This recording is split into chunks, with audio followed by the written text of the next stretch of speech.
Jæja, afmælis árgangurinn 1974, hvað búið að vera stuð? Það búið að vera mikið stuð, það lítið eftir að röddinni, það búið að syngja mikið, já. Hvernig tilfinningin að vera orðin, búin að ná þessum áfanga? Nú okkur allir vegið færir, sko. Nú þetta bara komið, já. Hömlumnum hefur verið lyft. Ég einhvern veginn fekk smá veður að því einhvern veginn að það hefði verið smá stuð á okkur í gærkvöldi. Já, þetta var mjög gaman og mjög vel heppnað og allir í góðu skapi og þetta var yndisleg samverustund hjá okkur 74 árganum. Að vera að rifja upp gamla tíma? Já, mikil ósköp og já, bara æðislega gaman og bara svo mikill heiður að fá að alast upp með þessum árgangi og vera í Keflavík og fá að vera svona frjáls og það var svo skemmtileg tími að alast upp og svo heppinn að fá að vera með þessu fólki og maður er endalaust þakklátur fyrir það og verið það öll. Þannig að það eiginlega kom svona saman í gær hvað við vorum ánægð að vera öll saman. Já. Það var einmitt, þú svaraði næstu spurningunum minni en ég ætlaði þá að fara með hana yfir til Sigrúnar af því að hún býr núna að megninu til í útlöndum. Þegar þú rifjar þetta upp líka, færð þú sömu tilfinningu?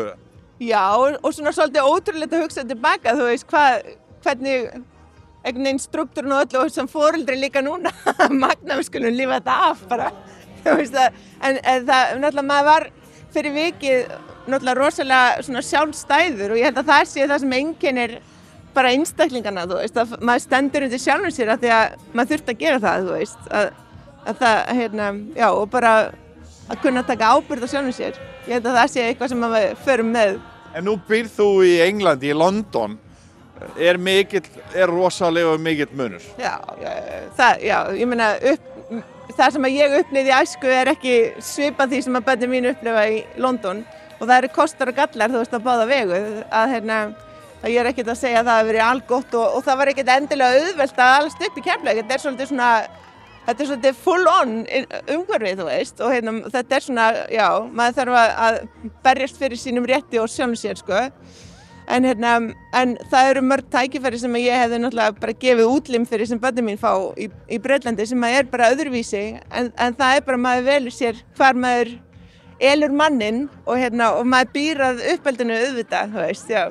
En þú ert ennþá heima á slóðum með allt þitt fólk? Já, ég bý í Innri-Njarðvík, var svo lánsamur að giftast konu úr Innri-Njarðvík og bý þar. Þannig að finnst þér þú sjá mikið mun núna frá því að þú varst krakki og sjá svona samfélagi í Reykjanesbæ öðruvísi í dag eða bara svipað? Sko, samfélagið er búið að stækka mikið og það er ekki alveg svona allir þekki alla, en rosalega gott að ala upp börn, maður finnur það og ég er að vinna hjá stóru fyrirtæki og maður heyrir sko að það er ekki svona mikið frjálsræði hjá fólki sem er að ala upp börn annar staðar, þannig að þetta er bara yndislegt að ala upp börn í Reykjanesbæ. Ertu ánægður með Reykjanesbæ sem setta á núna bæjarfélagið 30 ára gamalt? 30 ára gamalt og byggjar á eldri grunni reyndar? Já, akkurat og jú, mjög ánægður og svo er það bara fólki sem er sem er bara frábært og það er það sem gerir bæ góðan, sko. Og Sigrún, þetta sammála því þó að þú sért bara í heimsóknum? Já, mér svona finnst ég hálfpartinn búa á báðum stöðum, ég kem það mikið, þannig ég held ég hafa alveg ágætis tilfinningu fyrir bæjarfélaginu, ég er alltaf hér, þú veist, hjá mömmu þegar ég kem og þetta er náttúrulega rosaleg breyting, þú veist, og bara, þú veist, að upplifa svona umferðarteppi í Keflavík er svolítið áhugavert, þú veist, eitthvað sem er alvanalegt í Bretlandi, alveg bara það tók mig tími til að komast inn í Netto, hvað er að gerast, þú veist, þannig að það er náttúrulega óbúslega breytingar og líka bara, þú veist, bara fjölbreytin í fólkinu, þú veist, að það var svo langt í frá þegar við vorum að alast upp að það veri svo, en það bara er á ábyrgð okkar náttúrulega sem samfélags og ég spegla Reykjanesbæ svolítið í London vegna þess að London er ekkert eins og restin af Bretlandi varðandi þessa fjölbreytni, þú veist að það er svo miklu meiri fjölbreytileiki í London heldur en nokkuð staðar annars staðar og það er nákvæmlega þar sem að kynþáttafordómar eru ekki til staðar vegna þess að fólk lærir inn á það að það hafa allir sína kosti og það hafa, þú veist, manneskjur eru manneskjur og við erum ábyrg fyrir því að búa til farsælt samfélag. Þú veist, við losnum ekkert það, við þá ábyrgð og það á okkar ábyrgð að gera þetta samfélag gott.